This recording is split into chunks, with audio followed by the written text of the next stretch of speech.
Sairam electronics and batteries आणि Bajaj finance घेऊन येत आहे आपल्यासाठी भव्य लकी ड्रॉ.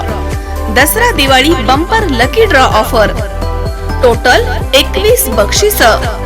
पहिला बक्षीस बजाज प्लॅटिना, दुसरा बक्षीस LED टीव्ही, तिसरा बक्षीस फ्रीज, चौथं बक्षीस मोबाईल, पाचवं बक्षीस सायकल आणि बरीच बक्षीस.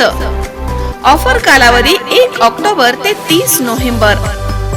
0% down payment. Sairam electronics and batteries, Rahuri.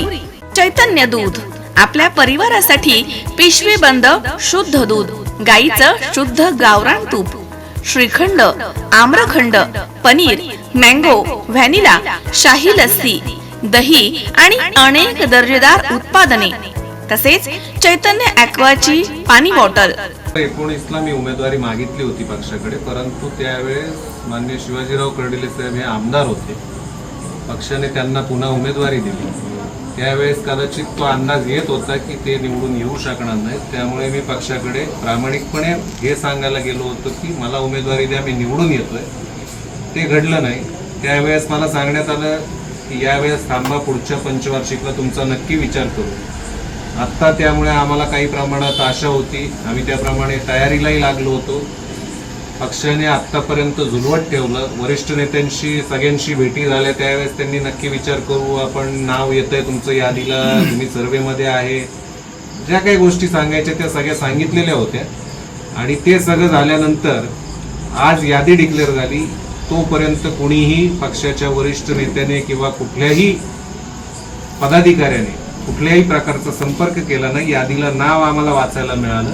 तोपर्यंत आम्हाला अपेक्षित होतं की आमचं नाव कुठेतरी येईल. ते नाव आलं नाही. योग त्यावेळेस काहीतरी कार्यक्रमाच्या गडबडीत असल्यामुळे मला तो निरोप उशिरा मिळाला आणि ते सगळं उरकलं आणि आपल्या समोर आत्ता आलोय. तर कार्यकर्ते आता मोठ्या प्रमाणात तुम्हाला भेटायला येतात आणि निवडणूक लढवाच अशा कुठेतरी कार्यकर्त्यांच्या भावना आहेत. आता काय भूमिका तुमची असणार आहे? तुम्ही उमेदवारी करणार आहात राहुरी मतदारसंघात? मी खरं सांगायचं तर भारतीय जनता पार्टीचा कार्यकर्ता आहे, परंतु मला नेत्यांच्या लाईनमध्ये बसवणारे माझे कार्यकर्ते माझे सगळे सहकारी आहेत.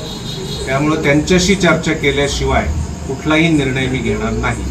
मागच्या वेळेला मी पक्षाच्या वरिष्ठांचं सर्वांचं ऐकलं आणि शांत बसलो होतो, परंतु यावेळेस मी कार्यकर्त्यांच्या भूमिका संपूर्णपणे त्यांची जी काय मतं आहेत ती जाणून घेतल्यानंतर जे काही एकमत ज्या गोष्टीवर होईल त्याच्यात आम्ही पुढे जाऊ. पराभूत झालेल्या उमेदवाराला परत एकदा उमेदवारी दिली गेली.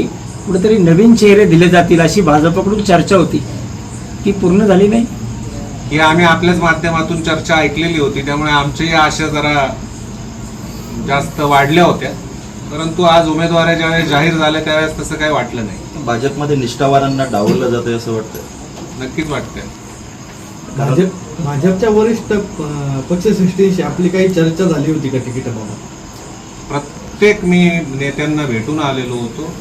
जे जे या प्रक्रियेमध्ये होते किंवा पक्षाच्या शिस्तीप्रमाणे जे नेत्यांकडे गेलं पाहिजे, ज्यांच्याशी बोललं पाहिजे, त्या प्रत्येकाशी मी बोलून आलेलो होतो आणि प्रत्येकाने मला आश्वस्त केलं होतं की यावेळेस तुला नक्की संधी दिली जाईल. परंतु असं काही घडलेलं नाही. आता बंडाचं निशाण भडकावण्याची तयारी सुरू दिसते. मी माझी भूमिका स्पष्ट मांडलेली आहे की मी माझे सगळे सहकारी आणि कार्यकर्ते यांच्याशी चर्चा केल्यानंतर काय निर्णय घ्यायचा तो घेईल. त्यामध्ये ते जर म्हणाले पक्षाबरोबर राहायचं तर पक्षाबरोबर राहू. ते जर म्हणाले दुसरीकडून कुणाकडून तरी उभं राहायचं तोही विचार करू. ते जर म्हणाले विरोधी उमेदवाराचा प्रचार करायचा तेही करू. ते जर म्हणाले एखादा वेगळाच झेंडा घेऊन उभं राहायचं तर तेही करू. जे काही कार्यकर्ते म्हणतील ते मला यावेळेस मान्य वेळ कमी आहे आणि मग तुमची भूमिका कधी स्पष्ट? 2 दिवसात. ओके. सत्यजितसाठी प्रयत्न तुमचे सुरू होते, मात्र त्याला उमेदवारी दिली नाही आणि कर्डिलेंना उमेदवारी आज जाहीर झाली आहे. काय वाटतं आणि काय भूमिका आता तुमची? प्रथमतः सर्व पत्रकार आज देवळाली पर्वतात आले. आपल्या सगळ्यांचं मी अंतःकरणपूर्वक स्वागत करतो. या निमित्तानं आपल्याला येत्या दिवाळीच्या मनापासून हार्दिक हार्दिक शुभेच्छा देतो. बंधूंनो, आत्ताच मला विचारलं आपण, खरं म्हणजे आमची 3री पिढी चालू आहे. आम्ही संघ प्रणित हे कुटुंब आहे आणि जनसंघापासून भाजपशी प्रामाणिकपणे काम करतोय. वडिलांनाही त्यावेळेस जनसंघाचं काम करत होते. वडील प्रदेशाचे उपाध्यक्ष म्हणून काम केलंय, उत्तमराव पाटलांच्या बरोबर काम केलंय. त्याचबरोबर आदरणीय आपले माजी पंतप्रधान अटल बिहारी वाजपेयी यांच्याबरोबर त्यांचे संबंध होते. ते वडिलांना ओळखत होते. त्यांना 3 वेळेस पार्टीने सांगितलं तुम्ही उभे राहा, कारण आपल्याला ऑल इंडिया लेवलला ओळख निर्माण करायची भाजपची जनसंघाची. आणि म्हणून ते 3 वेळेस जनसंघाच्या तिकीट, 2 वेळेस जनसंघाच्या, 1 वेळेस याच्या पार्टीवर ते उभे राहिले. दुर्दैवानं त्यावेळेस परिस्थिती नव्हती, त्यावेळेस ते पडले. आणि नंतर आपल्या सगळ्यांच्या माहिती करता मी संघाचा कार्यकर्ता आहे किंवा संघाचा स्वयंसेवक आहे हे सांगायला कुठेही मला लाज वाटत नाही. मी प्रथमतः संघाचा प्रामाणिक स्वयंसेवक आहे. आणि मला संघाने सांगितलं की तुम्ही आता भाजपमध्ये जनसंघामध्ये काम करा, म्हणून मी जनसंघामध्ये काम करायला लागलो. जनसंघानंतर आपली पार्टी झाली, पार्टीनंतर आता भाजप आहे. तर मी आता त्याप्रमाणे जनसंघापासून आपल्या पार्टीचं काम करतोय.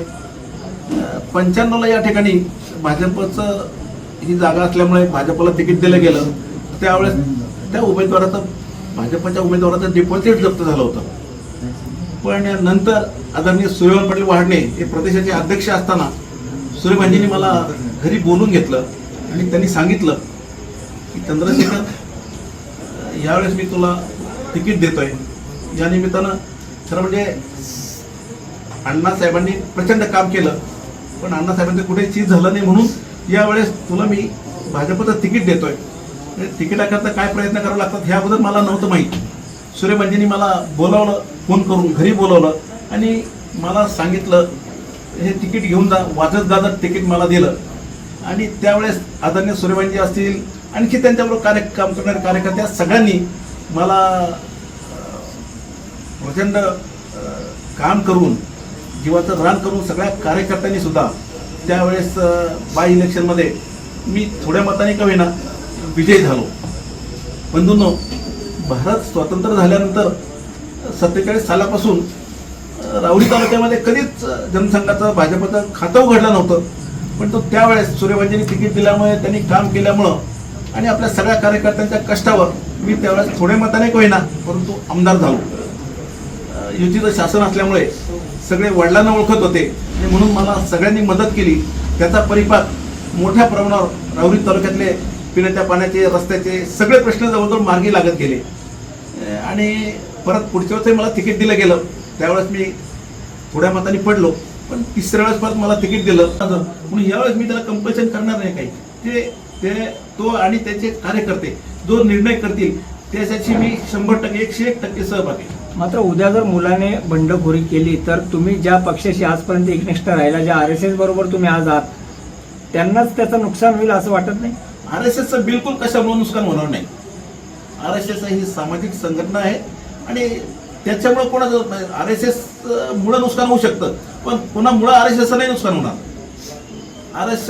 RSS ही संघटना स्वबळावर इथपर्यंत आलेली आहे. आता पुढच्या वर्षी त्याला 100 वर्ष होत आहे. आणि म्हणून मला नक्की खात्री आहे RSSचं कोणीही नुकसान करू शकत नाही. म्हणजे तुम्ही पक्षात कोणत्याही असला तरी RSS मध्ये RSS 100% सोडणार नाही. ओके.